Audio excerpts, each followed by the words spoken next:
So we've been waiting for the fall weather to come into North Texas, and it definitely has. We dropped about 20 degrees, so let's take a tour of the fall garden before it starts raining again and see where we are. Stay tuned.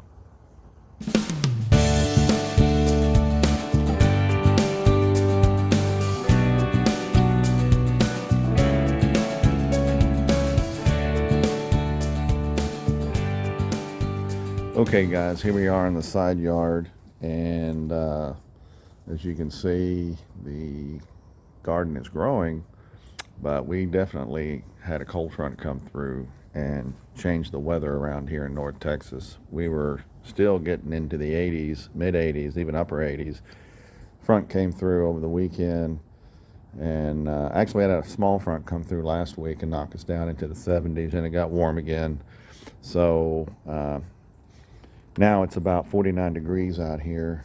It's about 12:30 in the afternoon, and rainy, a little windy. So thought I'd just come out here and show you what the fall garden's doing.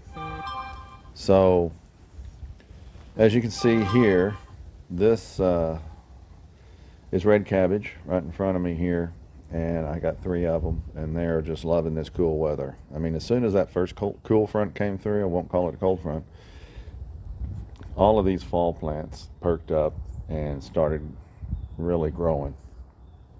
So behind the red cabbage is Brussels sprouts. So now I've noticed these leaves curling up, and I've looked into it, but I don't see that that's a problem really with these.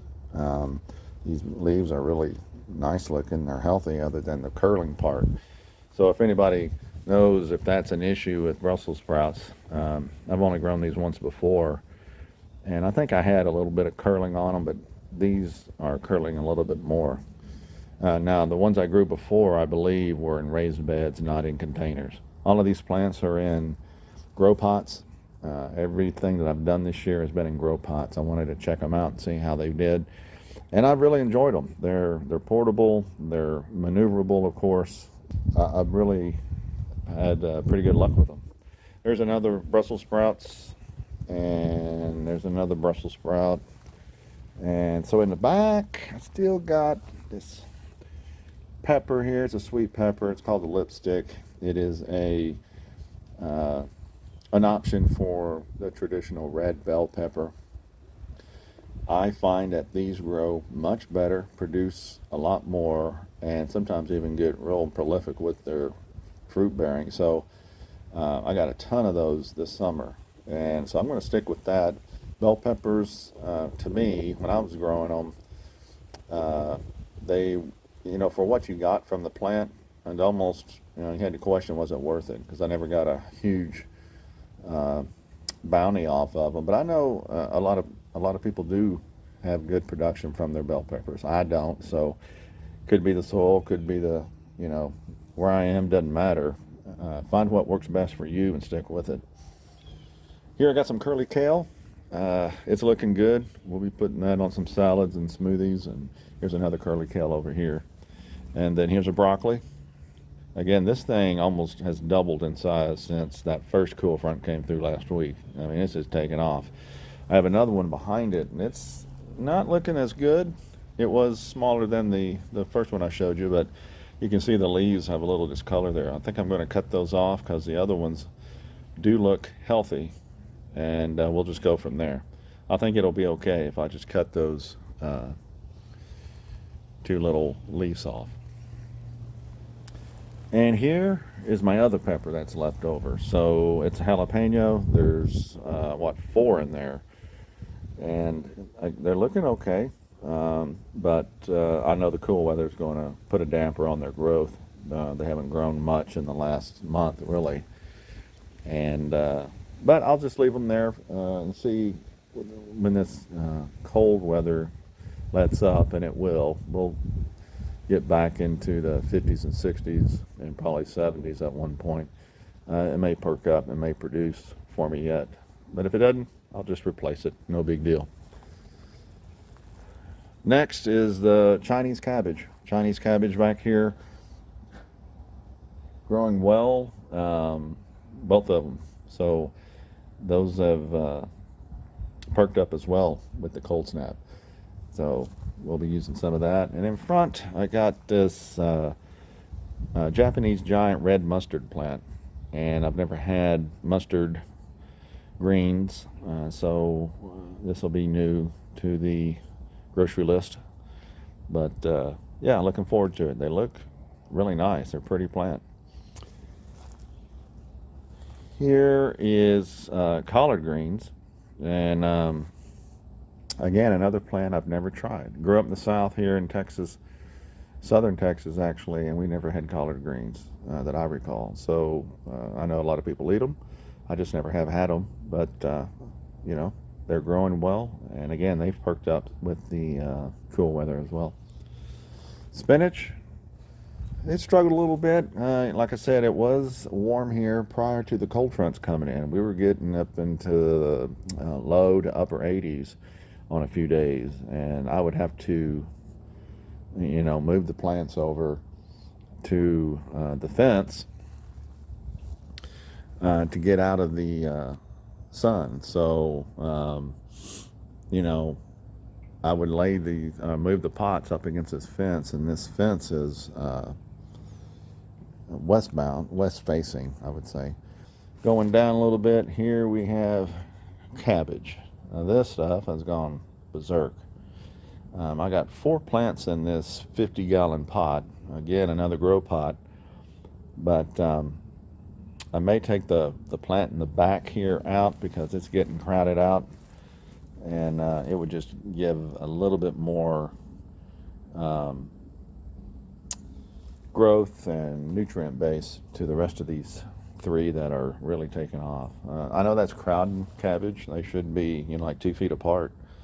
But as long as I keep feeding it, it looks like they're going to keep producing. So I'll give an update on that as we move further into the fall season. So behind here is red romaine. Now these guys weren't in the best condition when I planted them. They were transplants from I think Lowe's, and I didn't start these from seed. Most of these others were started from seed, directly sown out here in the pots. I didn't do them under grow lights. So, but what happened was, like I said, when it was warm, these started to go to seed that were bolting. I cut the tops off of them, and if you look, I can probably get in here, and you can see there's already a shoot starting to form there.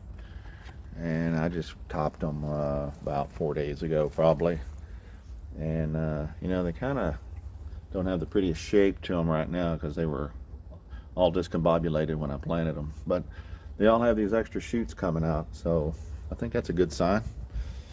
And then here is the green romaine, and they are doing good. They're looking healthy, and we will be making some salad with it. And then over here,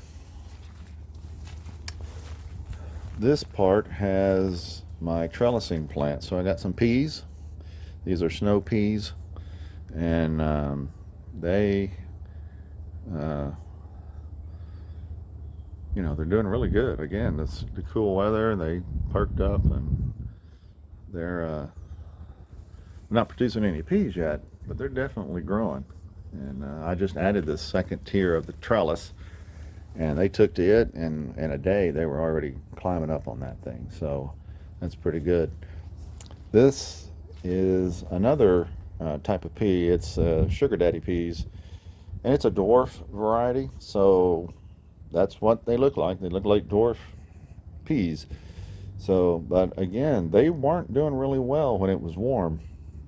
After the temperatures changed, they perked up, and now they're climbing up the trellis. So maybe we'll get some of those as well. And last on the list is my cucumber plant. Now, it took off because when it was warm, it obviously it loved that, and it it's climbing up this trellis and is doing really well. You can see all the flowers in there. It is loaded with flowers, and there are little cucumbers already formed on this thing. And I tried to grow cucumbers over the summer, and they just didn't grow. That's the first time that I've ever had an issue with growing cucumbers. I would get in the back here so you can see one. Well, here's one. Let's see if I can zero in on it. Let's see. There's a couple in there that are growing. There's more than that, but it's definitely flowering, and I've seen a lot of bees over here too, so it's definitely getting pollinated. So we'll see if I get some. Again, the cool weather is going to knock back the growth on this, but you know, no reason to not let it go at this point, as far along as it is. So I'm hoping to get a few cucumbers. And that's about it. That's my little composter that I just do leaf mold in, basically. I filled it full of leaves and just let it sit there. And I'll put some of that on top of these plants. All of these pots are going to get some mulch on top. I got some straw or the leaf mold. So either way, I need to get out here and do that. I've been putting it off. I've been moving plants around and doing things, so it'll eventually get done. But this is the small garden, fall garden, for rudimental gardening. And again, this has been a kind of a new and experimenting year for my gardening with the grow pots and what all, you know, it is different growing in containers, but even in grow pots. You have to approach it a little differently. You got to be careful on the watering. They do dry out quicker, but the roots, the air pruning with the roots on the grow bags, it is really neat. It really works when you pull out a plant, and which I've done. And I had a video on that. I don't know if I ever posted it, but those roots are just uniformly dispersed in the soil. There's no root ball or binding up of the roots. So it really does seem to work. And I've got several manufacturers of grow pots here. It's not all one brand. So that's really it for the fall garden tour. And I'll check back with you in probably about 6 weeks with the fall garden, and I'll have some other videos coming out in between there. So if you like what you see, please consider subscribing, hit the notification bell, and hit the like button. And I will see you guys next time.